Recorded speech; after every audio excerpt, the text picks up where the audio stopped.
Post mortem కొంచెం గరం గరం ఇంకొంచెం warning ఫైనల్గా దిశానిర్దేశం. అసెంబ్లీ అనుకున్న ఫలితాలు ఇవ్వలేదు. అయినా సరే లోక్సభ కుంభస్థలాన్ని కొట్టాలి. అందుకు కాషాయ దళం ఒళ్ళోంచి కష్టపడాలి. ఇగోలు పక్కన పెట్టండి, చాడీలు వదిలేయండి, ముందుకు కదలండి. ఇదే అమిత్ షా స్టేట్ కేడర్కు చేసిన ఉపదేశం. మిషన్ తెలంగాణ సౌత్ ఇండియాలో బీజేపీ ముందున్న ఒకానొక లక్ష్యం. వర్గ విభేదాల వల్లే తెలంగాణ అసెంబ్లీ ఎన్నికల్లో నష్టపోయామని బీజేపీ ఒక కంక్లూజన్కి వచ్చినట్టు తెలుస్తోంది. ముఖ్య నేతలకు కేంద్ర హోంమంత్రి అమిత్ షా క్లాస్తో కూడిన వార్నింగ్ ఇచ్చారు. విభేదాలు లేకుండా కలిసి పనిచేయాలని ఆదేశించారు.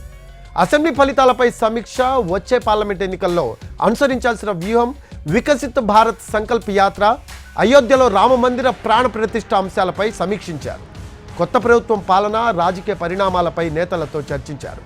ఈ భేటీలో కిషన్ రెడ్డి, తరుణ్ చుగ్, డీకే అరుణ, బండి సంజయ్, లక్ష్మణ్, ఈటల రాజేందర్ సహా పలువురు నేతలు పాల్గొన్నారు. అసెంబ్లీ ఎన్నికల ఫలితాలు నిరాశపరిచాయని అమిత్ షా స్టేట్ లీడర్స్తో తన అభిప్రాయాన్ని పంచుకున్నారు.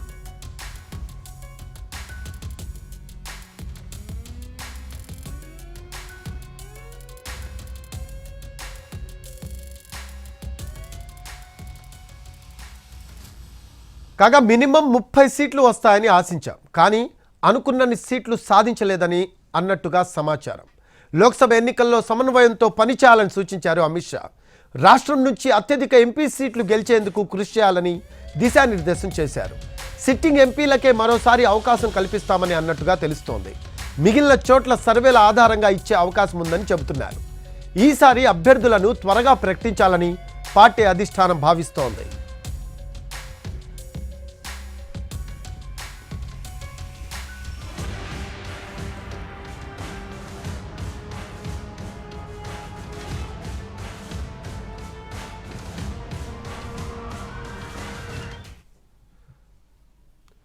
పార్టీ ముఖ్య నేతలతో అమిత్ షా సమావేశం హాట్గా సాగిందని సమాచారం. ఒకరిపై ఒకరు ఫిర్యాదులు చేసుకుంటూ పార్టీకి నష్టం చేయకండని అమిత్ షా అందరికీ క్లాస్ పీకారని తెలుస్తోంది. పార్లమెంట్ ఎన్నికల్లో కలిసికట్టుగా పనిచేయాలంటూ తెలంగాణ షా గట్టిగానే చెప్పారు.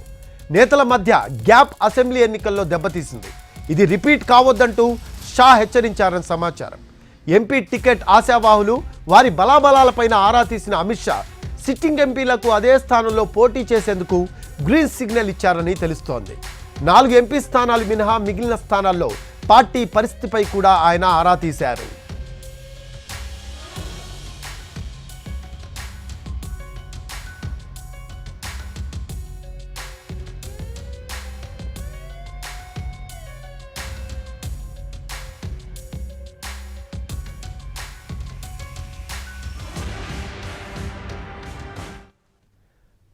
రానున్న లోక్సభ ఎన్నికలను దృష్టిలో ఉంచుకొని తెలంగాణ బీజేపీ నేతలకు దిశానిర్దేశం చేశారు షా. తెలంగాణ ఎన్నికల్లో గతం కంటే స్థానాలు, ఓట్ షేర్ పెరిగినప్పటికీ మరింత మెరుగ్గా రావాల్సిందని చెప్పారు. పార్లమెంట్ ఎన్నికల్లో మరింత మంచి ఫలితాలు సాధించాలని నేతలకు సూచించారు. బీజేపీ ముఖ్య నేతల మధ్య కోల్డ్ వార్పై అమిత్ షా సీరియస్ అయ్యారని తెలుస్తోంది.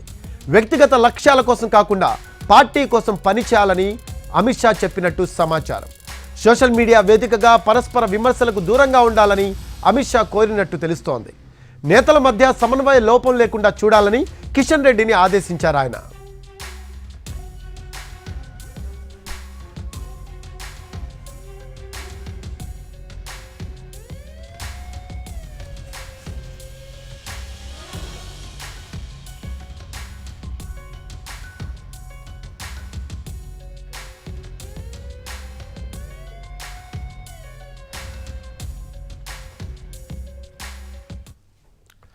బీజేపీ శాసనసభాపక్ష నేత ఎంపికపై అమిత్ షా సమావేశంలో చర్చ జరిగిందని సమాచారం.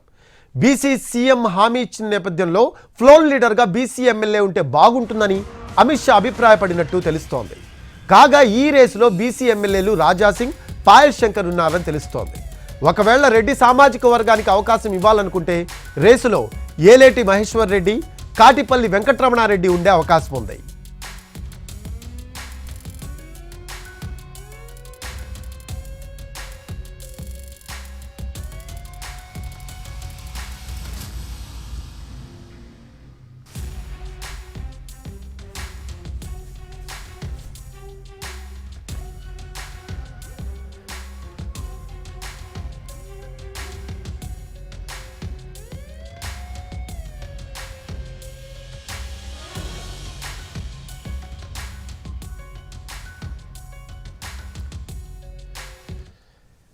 నోవాటెల్ హోటల్లో బీజేపీ సీనియర్ నేతలు కిషన్ రెడ్డి, బండి సంజయ్, ఈటెల రాజేందర్తో అమిత్ షా ప్రత్యేకంగా సమావేశమయ్యారు.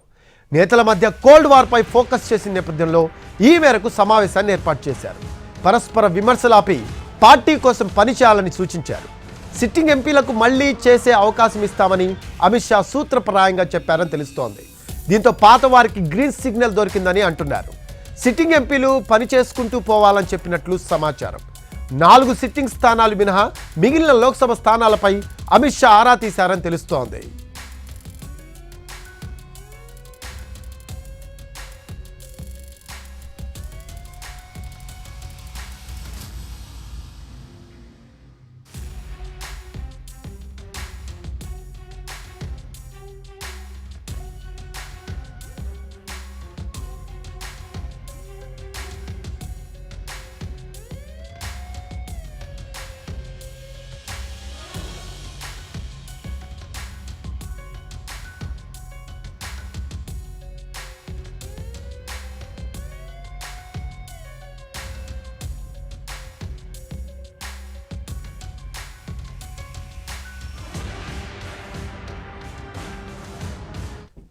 వచ్చే లోక్సభ ఎన్నికల్లో తెలంగాణలో 10 ఎంపీ సీట్లు 35% పైగా ఓట్లు సాధిస్తామన్నారు బీజేపీ నేత లక్ష్మణ్.